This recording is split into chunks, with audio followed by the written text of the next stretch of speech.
Hello all, welcome to Anjani's wonder world. ముందుగా అందరికీ వినాయక చవితి శుభాకాంక్షలు. అదేంటి వినాయక చవితికి ఇంకా టైం ఉంది కదా, ఇప్పుడే చెప్పేస్తుందేంటి అనుకుంటున్నారా? వీడియోని చివరి వరకు చూడండి, మీకే అర్థమవుతుంది. లాస్ట్ వీక్ ఒక కొత్త సిరీస్ స్టార్ట్ చేశాను, లెర్న్ విత్ మీ అని. అందులో ఫస్ట్ టాపిక్గా వినాయక చవితి రోజు మనం వినాయకుడికి పూజ చేసే 21 పత్రి గురించి షార్ట్ వీడియోస్లో సపరేట్గా చెప్పాను. కానీ ఎందుకో అన్నీ ఒకే దగ్గర ఒక లాంగ్ వీడియోలో చూపిస్తే బాగుంటుందని అనిపించింది. అందుకే ఈ వీడియోలో 21 పత్రిని చూపించబోతున్నాను. ప్రతి పత్రి గురించి కొంచెమే చెప్తాను, ఎందుకంటే ఆల్రెడీ డీటెయిల్డ్గా షార్ట్స్లో చెప్పాను. అన్ని లింక్స్ కింద డిస్క్రిప్షన్లో ఇచ్చాను, చూడండి.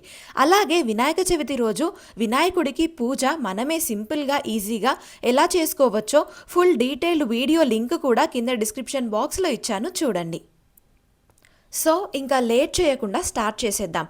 కింద ఇంగ్లీష్లో ఇచ్చేవి సైంటిఫిక్ ఆర్ ఇంగ్లీష్ నేమ్స్. మొదటి పత్రి మాచిపత్రం.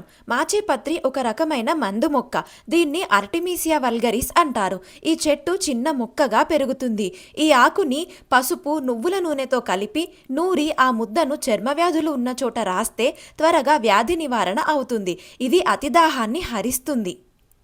రెండవది దూర్వాపత్రం. గరిక అంటాం కదా, అదే. దీన్ని సైనోడాన్ డాక్టిలాన్ అంటారు. గరిక ఒక చిన్న గడ్డి మొక్క. దీని వేళ్లు కొన్ని రుగ్మతులకు నివారణగా వాడతారు. ముక్కు నుండి రక్తం కారడాన్ని తగ్గించడంలో కూడా గరిక ఎంతగానో ఉపయోగపడుతుంది. మూత్రపిండాలలో రాళ్లను కరిగించే శక్తి కూడా గరికకు ఉంటుంది. గరికలో విటమిన్ ఏ, విటమిన్ సి, ప్రోటీన్లు, ఇతర పోషకాలు ఉన్నాయి.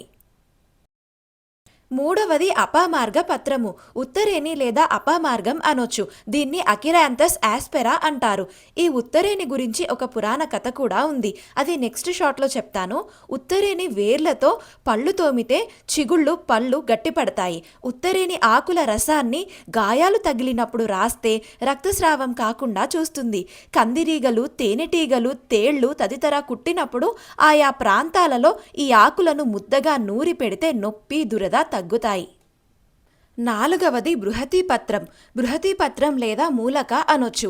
దీన్ని సొలానం సురాటెన్స్ అంటారు. దీనిలో చిన్న ములక, పెద్ద ములక అని 2 రకాలున్నాయి. పత్రాలు వంగ ఆకుల మాదిరి తెల్లని చారలుండే గుండ్రని పండ్లతో ఉంటాయి. బృహతీపత్రం యొక్క కషాయంతో నోటిని శుభ్రపరుచుకుంటే నోటి దుర్వాసన తొలగిపోతుంది. రక్తశుద్ధి చేయగల శక్తి బృహతీపత్రానికి ఉంది. లైవ్లో చూపించడానికి నాకు ఇది ఎక్కడా కనిపించలేదు, అందుకే ఫొటోస్ పెడుతున్నాను. ఐదవది దత్తురపత్రం. దత్తురపత్రం లేదా ఉమ్మెత్త అనొచ్చు. దీన్ని దత్తుర మెటల్ అంటారు. ఈ మొక్కలు ప్రపంచంలోని అన్ని వెచ్చని అడవి ప్రాంతాల్లో పెరుగుతాయి. ఊపిరితిత్తుల సంబంధ సమస్యలను తగ్గిస్తుంది. మానసిక వ్యాధి నివారణకు ఇది అద్భుతంగా పనిచేస్తుంది. ఉమ్మెత్తలో 2 రకాలు ఉన్నాయి, తెల్ల ఉమ్మెత్త, నల్ల ఉమ్మెత్త. నల్ల ఉమ్మెత్త వైద్యంలో ఎక్కువగా ఉపయోగిస్తారు. ఆరవది తులసి. దీన్ని ఓసిమం టెన్యుఫ్లోరం అంటారు. వేలాది సంవత్సరాలుగా ఆయుర్వేదంలో తులసి ఒక ముఖ్యమైన ఔషధిగా వాడబడుతుంది. 2000 సంవత్సరాల కంటే పురాతనమైన ఆయుర్వేద గ్రంథం చరక సంహితలోనూ, అంతకంటే పురాతనమైన ఋగ్వేదంలో కూడా తులసి ప్రస్తావన ఉంది. తులసి ఆకులకు ఎన్నో ఔషధ గుణాలున్నాయి. ఈ ఆకులు నాడులకు టానిక్ లాగా, జ్ఞాపక శక్తిని పెంపొందించేవిగా పనిచేస్తాయి. 2 స్పూన్ల తులసి రసాన్ని కొద్దిగా తేనెలో కలిపి తాగితే పైత్యం తగ్గుతుంది. ఏడవది బిల్వపత్రం. బిల్వపత్రం లేదా మారేడు అనొచ్చు. దీని ఆకులు సుగంధభరితంగా, ఏదో దివ్యానుభూతిని కలగజేస్తూ ఉంటాయి. ఈ పత్రి సుగంధభరితంగా ఉంటుంది. విటమిన్లు, calcium, phosphorus, iron, carotene, B vitamin, C vitamin ముఖ్యమైనవి. మారేడు పండ్లు, కాయలు, బెరడు, వేళ్ళు, ఆకులు, పువ్వులు అన్నీ కూడా ఔషధ నిల్వలే. బిల్వ వృక్షంలో ప్రతి భాగము మానవాళికి మేలు చేసేదే. శివుడు ఈ మారేడు చెట్టు కింద నివాసం ఉంటాడని ప్రతీతి. ఈ బిల్వ వృక్షం గురించి ఒక పురాణ కథ కూడా ఉంది, అది నెక్స్ట్ షాట్లో చెప్తాను. ఎనిమిదవది బదరీపత్రం. బదరి లేదా రేగుపత్రి అనొచ్చు. రేగుపండు చూడ్డానికి చిన్నగా ఉంటుంది. పచ్చిగా ఉన్నప్పుడు ఆకుపచ్చ రంగులో ఉన్న, పక్వానికొచ్చాక రంగు మారుతుంది. దీని గురించి ఒక ఇంట్రెస్టింగ్ విషయం ఏంటంటే, మన దేశంలో 90 రకాల రేగు పండ్లను పండిస్తున్నారట. ఈ విషయం మీలో ఎంతమందికి తెలుసు? ఇది మంచి ఔషధకారి. రేగుపండులో ఔషధ గుణాలు చాలా ఉన్నాయి. వీటిని తింటే కడుపులో మంట తగ్గుతుంది, అజీర్తికి చాలా మంచిది. తొమ్మిదవది చూతపత్రము. చూతపత్రం లేదా మామిడి అనొచ్చు. మామిడి వేర్లను మెత్తగా రుబ్బి అరికాళ్లకు అరిచేతులకు రాసుకుంటే జ్వరంలో కనిపించే వేడి తగ్గుతుంది. మామిడి ఆకుల బూడిదను డస్టింగ్ పౌడర్లా వాడితే గాయాలు త్వరగా నయమవుతాయి. ఆల్రెడీ రైతు మహోత్సవం వీడియోలో మామిడి గురించి చాలానే చెప్పాను. ఇంతకీ మీరు ఆ వీడియో చూసారా? పదవది కరవీరపత్రము. కరవీరపత్రం లేదా గన్నేరు అనొచ్చు. ఇది విషపూరితమైన చెట్టు. దీని నుండి తయారు చేసిన మందులను క్యాన్సర్ చికిత్సకు ప్రయోగించి విఫలమయ్యారు. దీనిలోని విషపు తత్వం ఎక్కువగా జంతువులపైన ప్రభావం చూపుతుంది. జంతువులు వాటిని తిన్నప్పుడు ఆ చెట్టులోని విషం వల్ల అవి అక్కడికక్కడే మరణిస్తాయి. వీటిలో ఒలియాండ్రిజిన్ అనే 2 రసాయనాలు ఎక్కువ మోతాదులో ఉంటాయి. అవి కార్డియాగ్లైకోసైడ్స్గా బాగా ప్రసిద్ధి చెందినవి. అనగా అవి మనిషి శరీరంలోకి వెళ్ళినప్పుడు మరణిస్తాడు. 11వది మరువక పత్రము. మరువక పత్రం లేదా మరువం అనొచ్చు. దీన్ని ఆరిగానో మెజోరెనా అంటారు. మరువము సువాసనలు చిందే చిన్న మొక్క. మరువక పత్రి మరువక వృక్షానికి చెందినది. వీటిని సువాసన కోసం వివిధ రంగుల పూలతో కలిపి పూలదండలో గుచ్చుతాము. ఇది కీళ్ళ నొప్పులను, చర్మ వ్యాధులను, హృదయ సంబంధిత వ్యాధులను తగ్గిస్తుంది. 12వది షమీపత్రం. షమీపత్రం లేదా జమ్మి అనొచ్చు. దీన్ని ప్రోసోపిస్ సైనిరేరియా అంటారు. ఇది పాండవులు అజ్ఞాతవాసంలో తమ ఆయుధాలను ఉంచిన స్థలం. ఆయుర్వేద మందులలో షమీ వృక్షం ఆకు, పువ్వులు, విత్తనాలు, చెట్టు బెరడు అన్నీ ఉపయోగిస్తారు. ఎన్నో రోగాలకు ఉపయోగపడుతుంది. అందుకే ఈ చెట్టుకి సురభి బంగారం అనే పేరు వచ్చింది. జమ్మి చెట్టు గురించి ఒక పురాణ కథ కూడా ఉంది. అది నెక్స్ట్ షాట్లో చెప్తాను. 13వది విష్ణుక్రాంత పత్రము. విష్ణుక్రాంత పత్రం లేదా శంకు పువ్వుల చెట్టు అనొచ్చు. దీన్ని బటర్ఫ్లై పీ ఫ్లేవర్ లేదా డార్విన్ పీ ఫ్లేవర్ అంటారు. ఈ మొక్కలో ఎన్నో ఔషధ గుణాలున్నాయి. దీని ఆకులు, వేర్లు, విత్తనాలు, పువ్వులు అన్నింటినీ ఆయుర్వేదంలో రకరకాల వ్యాధుల నివారణకు వాడతారు. పురాతన కాలం నుంచి ఈ శంకు పుష్పాలను సాంప్రదాయ మందుల్లో వాడుతున్నారు. ఇది బ్రెయిన్కి టానిక్ లాగా పనిచేసి మెమరీ పవర్, తెలివితేటల్ని పెంచుతుంది. కళ్ళు, గొంతులో సమస్యలని నివారిస్తుంది. వీటిలోని యాంటీ ఆక్సిడెంట్స్, ఫ్లేవనాయిడ్స్, పెప్టైడ్స్ మంచి ఫలితాల్ని ఇస్తాయి. 14వది సింధూవార పత్రము.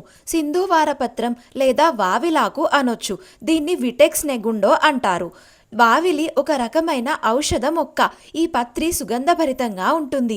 వావిలి ఆకులు వాత సంబంధమైన నొప్పులకు, శరీరం పైన వాపులను తగ్గించడానికి వాడతారు. ఇది తెలుపు, నలుపు అని 2 రకాల్లో లభిస్తుంది. 15వది అశ్వత్థ పత్రము. అశ్వత్థ పత్రం లేదా రావి అనొచ్చు. దీన్ని ఫైకస్ రిలీజియోసా అంటారు.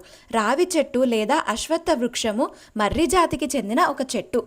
ఓం వినాయకాయ నమః అశ్వత్థపత్రం పూజాయామి అంటూ ఈ పత్రిని స్వామివారి విగ్రహంపై వేస్తారు. కృష్ణ భగవానుడు తాను వృక్షాలలో అశ్వత్థ వృక్షాన్ని అని చెప్పుకున్నట్టు భగవద్గీత ద్వారా తెలుస్తోంది. ఆయుర్వేదంలో ఈ పత్రాలకు శ్వాసకోశ వ్యాధుల చికిత్సలో స్థానం ఉంది. సంస్కృతంలో ప్లక్స వృక్షము అనగా ఒక విధమైన రావి చెట్టు, ఫైకస్ ఇన్ఫెక్టోరియా అంటారు. హిందూ శాస్త్ర గ్రంథాల ప్రకారం సరస్వతీ నది ప్లక్స వృక్షం నుండి నేలకు జాలువారింది. 16వది దాడిమి పత్రము. దాడిమి పత్రం లేదా దానిమ్మ అనొచ్చు. దీన్ని ప్యునికా గ్రానటం అంటారు. లలితా సహస్రనామాల్లో అమ్మవారికి దాడిమి కుసుమ ప్రభ అనే నామం కనిపిస్తుంది కదా, అది ఇదే. దీనిలో విటమిన్ ఏ, సి, ఈ, B5 ఫ్లేవనాయిడ్స్ ఉన్నాయి. అత్యంత శక్తివంతమైన యాంటీ ఆక్సిడెంట్ల సమాహారం దానిమ్మ. ఇవి బాడీలో సెల్ డ్యామేజ్కి కారణమయ్యే ఫ్రీ రాడికల్స్ పని పడతాయి. దానిమ్మ బెరడు, తొక్క, గింజలను విరోచనాల నివారణకు ఔషధంగా వాడతారు. ఆస్టియో ఆర్థరైటిస్తో బాధపడే వారికి అత్యంత రుచికరమైన మందు దానిమ్మ పండు రసం. వయసు పెరిగే కొద్దీ ఏర్పడే ముడతలను కూడా నివారిస్తుంది దానిమ్మ రసం. ఈ పత్రి పసరు వాసన వస్తుంది. లైవ్లో చూపించడానికి నాకు ఇది ఎక్కడా కనిపించలేదు, అందుకే ఫొటోస్ పెడుతున్నాను. 17వది జాజీ పత్రం. జాజీ పత్రం లేదా జాజి మల్లి అనొచ్చు. దీనిని Spanish jasmine, royal jasmine, Catalonian jasmine అని కూడా పిలుస్తారు. ఈ పువ్వుల నుండి తయారు చేయబడిన నూనె ఎంతో విలువైనది. దీనిని కింగ్ ఆఫ్ ఆయిల్స్ అని పిలుస్తారు. మరొక ఆశ్చర్యకరమైన విషయం ఏంటంటే పాకిస్తాన్ దేశం జాతీయ పువ్వు ఇది. పాకిస్తాన్ దేశంలో జాజి పువ్వులను చమేలి అని అంటారు. ఓం శూర్పకర్ణాయాయ నమః జాజీపత్రం సమర్పయామి అంటూ ఈ పత్రిని స్వామివారి విగ్రహంపై వేస్తారు.